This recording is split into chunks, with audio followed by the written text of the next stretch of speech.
Alright, good morning. My name is James Carroll. Today I'm going to be providing you with some information on general hazardous materials awareness. This is simply just for you guys that are in the civilian side. It's not for first responders. It's much more complex for us that work in this field. So this is just to give you guys some basic knowledge on hazardous materials awareness while you're out on the road. Alright, the agenda for today, I'm going to give you a quick intro. After that, we're going to go into Guideline 1, Guideline 2, Guideline 3, and then a conclusion so we can get you guys out of here. Too easy, right? Alright, so a quick introduction about myself. I've been in the West Virginia Army National Guard for 12 years. I started full-time with the Army Interagency Training and Education Center last year, full-time, where I'm an instructor with them. I teach hazmat awareness, operations, mass casualty decontamination courses to the Chemical Emergency Response Force package and Homeland Response Force team members to provide them with their certifications to maintain mission readiness to assist in any first responders in any major hazardous emergency. Alright, so today we're going to cover 3 guidelines that will help protect yourself and potentially others when approaching a hazmat incident. Alright, so guideline 1, we're going to talk about stopping at a safe distance. When you're approaching a hazmat incident, first thing that you should do is stop. Don't go any closer to the incident.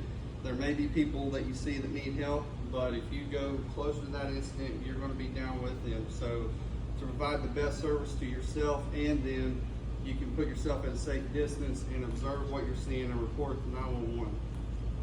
And if you find yourself too close before observing the incident, like the incident happening right in front of you, then do what's necessary to back out, go the opposite direction of the incident. If you find yourself downwind from the incident, also do what's necessary to maneuver around that, get yourself upwind, and put yourself at a safe distance where you can observe and report what you're seeing.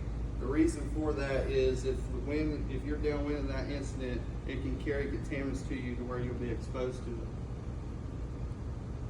Alright, we're going to talk about guideline 2. It's going to be observe and identify the hazard. Alright, so right here's the picture on the screen of Palestine train derailment here in Ohio. That's close to home to us here in West Virginia. We're going to talk about some observations when you come up to a hazardous incident. One thing you should be thinking about is what kind of incident is it? Is it a truck rollover, train derailment, chemical plant explosion?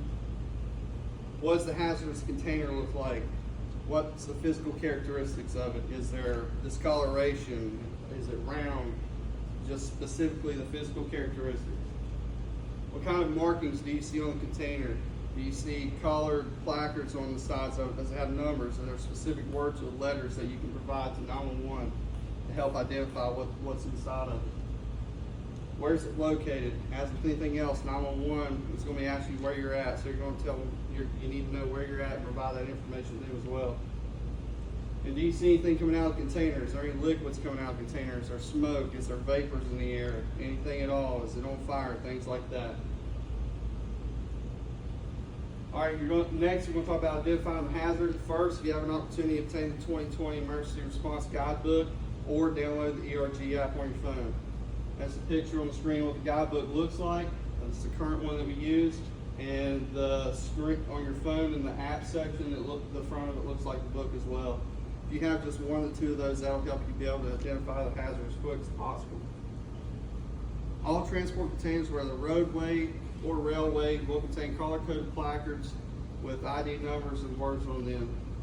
That's called the DOT non-hazardous classes. Right there's a picture of the 9 different hazardous classes. So if you roll up to an incident and you see a red placard with white flame on it, you already know at least right then and there that you got flammable liquids is what you're going to be dealing with. And then the ID numbers will help you identify exactly what it is.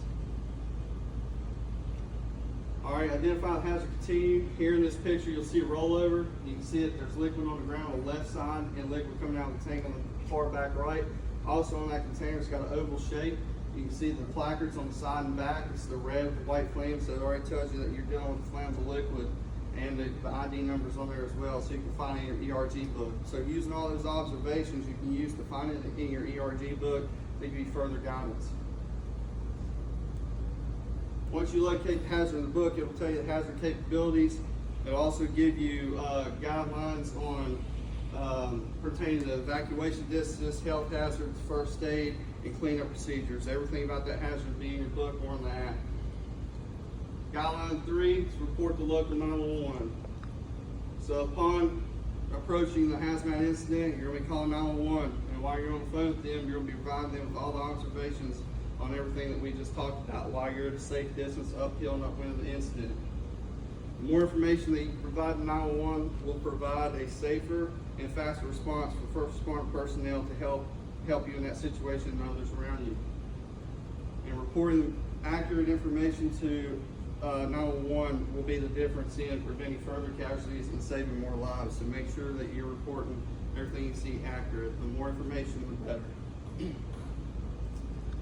All right, so in conclusion, I just provide you with some basic information on hazardous material awareness to protect yourself and potentially others if you ever get involved in a hazardous material incident. I hope that the 3 guidelines that I provided to you, stop at a safe distance, observe, identify the hazard, and report, will help you if ever put in that situation. Please use the information I provided to you. If you're ever in that situation, always be aware of your surroundings. Any questions? All right, thank you. My information is on the board. That concludes my brief. If you ever need anything or have any questions relating to this, contact me at any time. Other than that, have a great day.